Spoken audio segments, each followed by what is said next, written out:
Join us, they're welcome to, but just to be respectful of everybody's time, we'll try to get started as close to, well, we're a little bit after, but that's okay. So good evening. Welcome everyone. Thank you so much for coming out this evening. If you don't know me, my name is Joanne Gregoire. I'm the Director of Culture here at the Grand Coteau Heritage and Cultural Centre. I respectfully acknowledge that we have come together today on traditional lands, referred to as Treaty 4 territory, the original lands of the Cree, Ojibwe, Saulteaux, Dakota, Lakota, Nakota, and the homeland of the Métis Nation. We respect and honor the treaties that were made on all territories.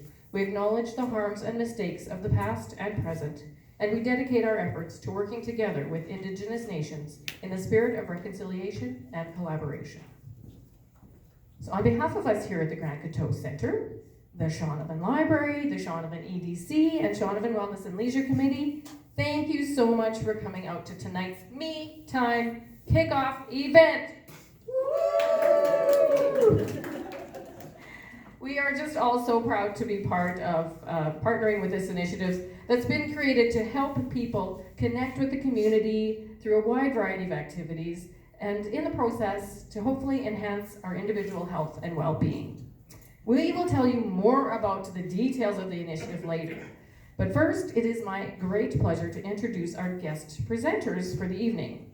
Jaelee Guenther of Jay's Pharmacy and Dr. Ann Davis of Davis Medical Clinic in East End.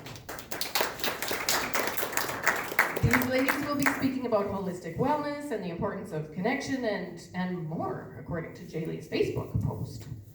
Facebook lies.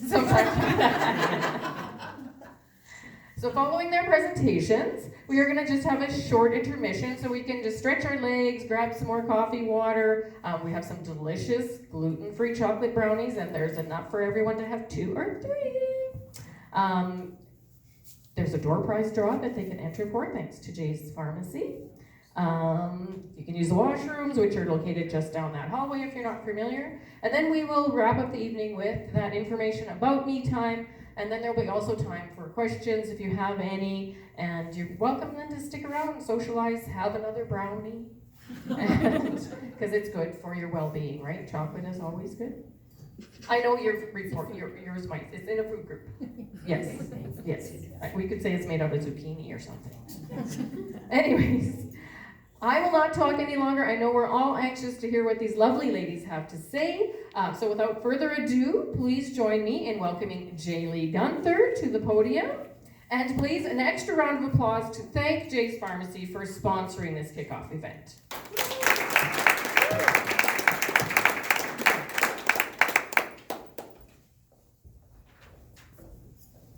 A little taller yet, Joanne. Sorry, that seemed quite high. Well, for those who know me, actually, I would argue that brownies are in fact their own food group. I think I've eaten a pan a week since the pandemic started by myself. Still here. So good evening, everyone. Can everyone hear me okay? That's okay? Perfect. So for those who don't know me, my name is Jaelee Guenther. I am pleased to join you tonight as the warm-up act for Dr. Davis. And we are both thrilled to be part of the Me Time Kickoff event. Tonight, we're going to take time to reconnect, recharge, and re-inspire. The past 2 years have undoubtedly been a wild ride. So like many of you, in March 2020, my staff and I came to work not really knowing what lay before us. As the pandemic made its waves, we rode them. In the first wave, the streets were bare and the pharmacy was quiet. There was no laughter in our store, and the patients that we loved were told to stay home. We learned how to provide virtual care in the best way we could, but we knew it was no replacement for that in-person connection. The first wave retreated, and so came the proverbial calm before the storm. Wave 2 was more like a tsunami, a crushing surge of COVID shots and uncertainty for everyone. There were many days where we could barely stay above water, so it felt that way. We longed for the quiet days of the first wave, but we put on our life jackets with the rest of you and we swam, just because we had to. Eventually the wave retreated and we all came up for air. Wave 3 brought us reality. COVID really is here to stay. It's changed our healthcare system and perhaps all of us forever. And as the waves have ebbed and flowed, we've learned to balance. Now the tide is high and the outlook is bright. We can't stop the waves, but we can definitely learn to surf. It's been a very rough couple of years in these waters, but we've done it together. Sometimes, in the waves of change, we find our direction. And so that's why we're here tonight, to support each other as we fight our way back. We need people in our corner to foster resilience and an understanding of belonging. Without it, we'll never truly be healthy. So tonight isn't about mental health or physical health, it's about the sum of both. If the term holistic wellness conjures up images of smoky rooms and purple crystals, you're not alone. That's kind of what it means to me sometimes too. But overall, holistic wellness has very much become sensationalized. The term really reflects a sophisticated view of people as the sum of their total experiences, not just one label or idea. And if we understand that people are complex, it means that there's no one definition of wellness either. So, what is holistic wellness? In general, people mean one of two things when they talk about holistic wellness. So most commonly, the term is used as a shorthand for alternative medicine.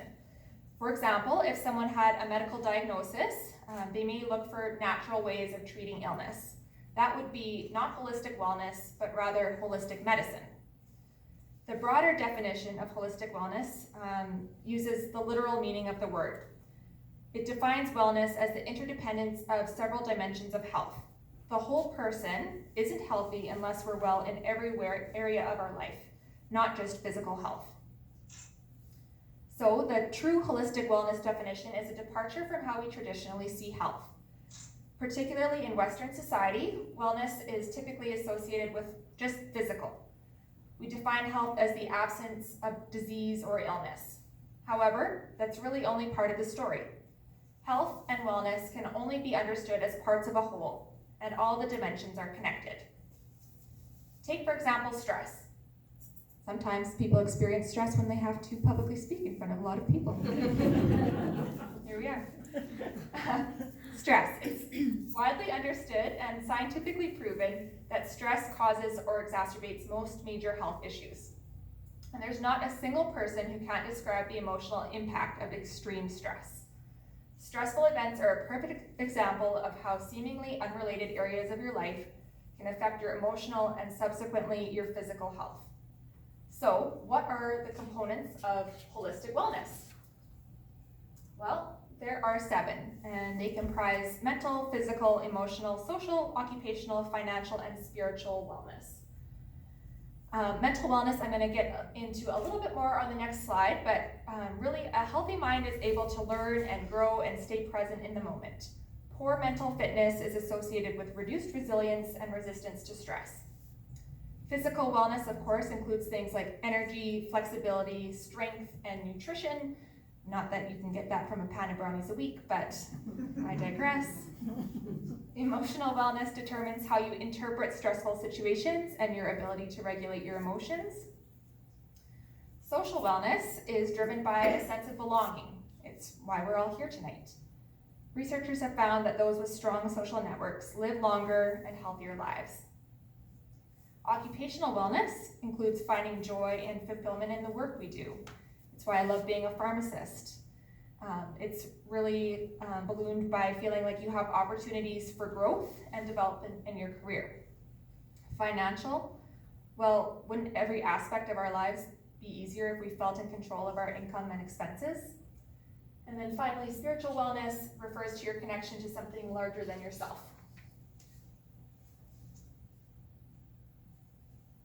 So at the end of tonight, I'm going to get Joanne or Anna or whoever is responsible for the Me Time Facebook page to put a link to the mental health meter that is curated by the Canadian Mental Health Association. So the mental health meter allows you to check in on your mental fitness in key areas such as ability to enjoy life, resilience, balance, and flexibility.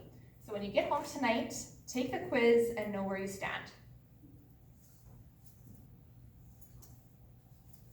So how do we achieve holistic wellness? Well, there's no right answer.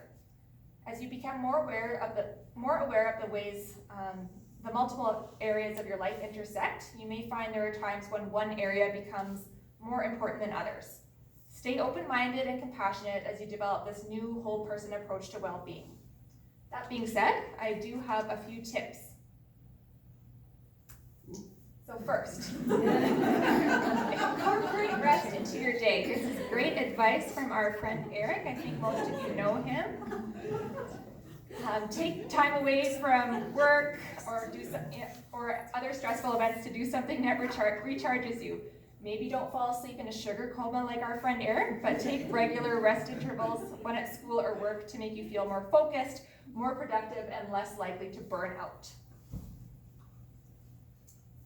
Second, understand the connection between physical and mental fitness. So taking care of your physical health can improve your mood and cognitive ability. I know that Dr. Davis is going to tell you to move your body later, and she's absolutely right. Self-care practices like massage, yoga, and meditation are good ways to nurture your whole body, mind, and spirit. You only get one mind and one body, and it's got to last a lifetime. So establishing a regular exercise routine can keep you accountable, and you should consider joining one of the many activities in Shaunavon or clubs which is focused on fitness. Things like the Shaunavon Dance Company, the Curling Club, disc golf, just get going. And I like to hike, so you'll see a few hiking pictures here. Nurture your relationships. Invest time in building relationships based on shared goals, support, and mutual respect. We cultivate our understanding of who we are and how we are perceived by those around us. So surround yourself with people you love, doing the things you love. Next up, stay open-minded. So are you skeptical about trying paddleboarding or that new yoga class? Try it anyway. Just because we don't fully understand how something works isn't a reason not to give it a whirl. Don't let fear hold you back. And lastly, do something you love. Whether it be hiking, playing cards, reading books, Netflixing and chilling within moderation, dancing it out, journaling, just do something that speaks to you. The better you are at play, the better you are at work or in every other aspect of your life. So do whatever it is that makes you feel most alive.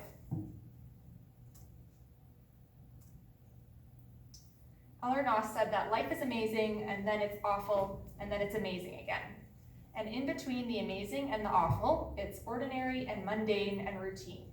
So breathe in the amazing, hold on through the awful, and relax and exhale during the ordinary.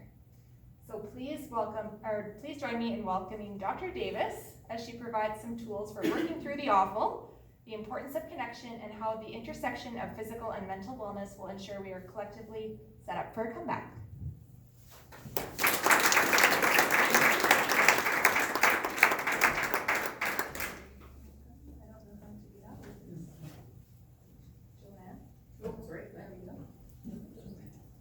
Talking to me.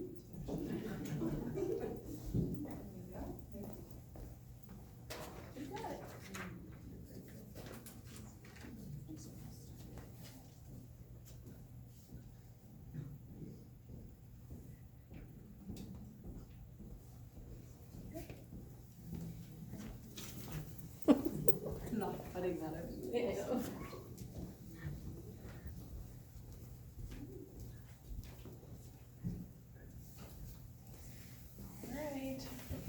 Hello, everyone. Thank you so much. And thank you to Jaelee. Spot on. Absolutely. And Joanne, thank you, and all the other organizers for.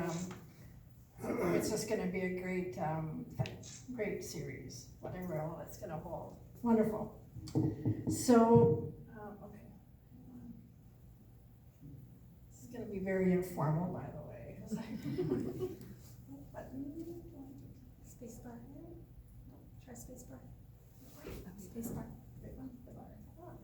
Okay. So me time, connecting with community. Connecting to community, enhancing individual health and well-being. Connecting to community, enhancing individual health and well-being. together for the health of it. And it couldn't be more timely. It's been a ride the last couple of years. It's been hard. And it's been really awful in many, many ways. I firmly believe that there's going to be some really good things that have come out of COVID. I know there will be, but it's been hard, and now's our time to reconnect.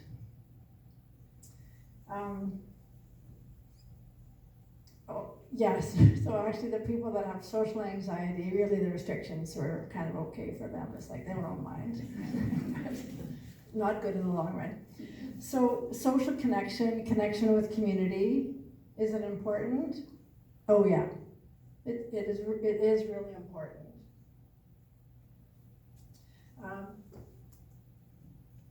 Brene Brown, who's professor in social work from the United States, says the following: a deep sense of love and belonging is an irresistible need of all people. We are biologically, cognitively, physically, and spiritually wired to love, to be loved, and to belong. When those needs are not met, we don't function as we were meant to. We break, we fall apart, we numb, we ache, we hurt others, we get sick. So yeah, this is important. So this is why you're here. You're here tonight. You're doing this. This is good for your health. So pat yourself in the back, like literally. Do that now. Pat. Is everyone doing that? Well done. So I love learning about health, and I like talking about health. Well, really more on one-on-one. I feel a little more comfortable that way. It's putting into practice is hard. Jaelee and I were talking earlier, we kind of know the things to say, we know what we should do, but it's often really hard to put into practice. But it's really well worth it. So I'm enormously grateful to be here tonight and have the opportunity to get together with you tonight. So what I'm gonna do tonight really is do a kind of a whirlwind tour of the top things you can do for your health. There's a couple of stops I may talk a little bit more about, including connection and community. So tour begins now, 10 things. But before we begin, quick quiz. What percentage of chronic disease is brought on by our own lifestyle choices? Is it 20, 35, 60, or 80%? So chronic diseases are like high blood pressure, cancer, stroke, heart attack. What do you suppose? Shout out or just think what you figured. So, how do I go back? That's fine. Anyway, well, if you thought 80%, you were right. Kind of astounding, isn't it? So 80% of things like heart disease, cancer, high blood pressure, those are really brought on by our own lifestyle. I found it really interesting over the years what has been added to the list of what we can do for our health. We're pretty used to the standard things like, watch your weight and exercise and don't smoke, but there's a number of things that are kind of new kids on the block that there's been lots of research that have shown have been really beneficial. So now we start, here's the list.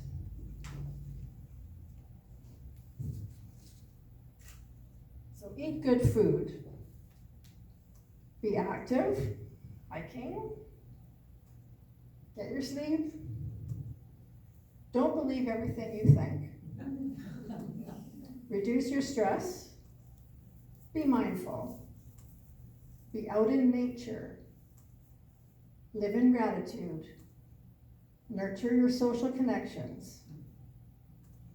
And also, so that's my miscellaneous group because there's more than 10 things. And so I'll do number 10 first. now talk about the rest. So number 10 is, these are other things important for your health. So get vaccinated. Get your vaccinations, and some of these are really from World Health Organization, talking, to people across the planet. Get screening tests. So for us, that would be talking to your health professional. What kind of things are right for me to be to have screening? So, for example, to get your blood pressure checked, to take part in other screening programs that may be right for you, such as colorectal cancer screening, or getting checked for sexually transmitted infections, ladies getting your pap test. So those are the screening tests that are important. Be smoke-free. Practice low-risk alcohol use. And talking to someone if you're feeling depressed or struggling. So now we're going to go back to number 1. So eat real food, or eat good food. And Michael Pollan says, eat food, not too much, mostly plants. Some of them, of course, we're going to eat food, but what eating food means is eating real food, eating whole food. Food that is, I like to think, as closest to nature as nature made it. So what we're doing then is really staying away from ultra-processed foods, not having too much salt, and not having too much added, or not having added sugars. What are ultra-processed foods? So those are things that kind of are manufactured, right? They've gone through a lot of processes before they're in their package on the shelf in the grocery store. So non-processed food would be like your apple, right? Or your brown grain. So here's your ultra-processed foods. All that stuff. And there's just a recent study I was reading that there is certainly a link between these ultra-processed foods and cancer. We used to, back in the day for a while, fat in our diets was the bad thing. You gotta stay away from fat. And that's really not the case. It's sugar and all the added sugar. It's a huge industry, and there really is a lot of evidence to suggest that added sugar and extra is really detrimental to our health. So less salt, added sugar. Quiz.